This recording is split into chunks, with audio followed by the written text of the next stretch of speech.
सडका भाषावाद, जातीयवाद, संघटनवाद सोडून द्या. मी मराठी माणूस आहे, मी गुजराती माणूस आहे, मी मारवाडी माणूस आहे, मलयालम, तमिळ, तेलुगू, उडिया, बंगाली, अखमिया, बिहारी, काश्मीरी हा सगळा भाषावाद, ब्राह्मण, क्षत्रिय, वैश्य, शूद्र हा वर्णवाद आणि सडका 18 पगड जातीयवाद आणि अजून एक नवीन कुदला तो संघटनवाद.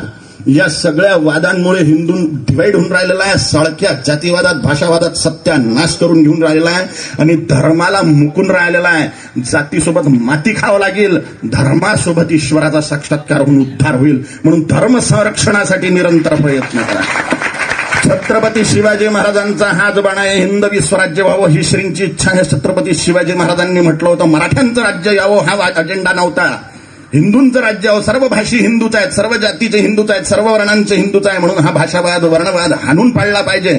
तरच तुमच्या मंदिरांचं, तुमच्या आई बहिणींचं संरक्षण होईल आणि तुमच्या इतक्या दैवी मोक्ष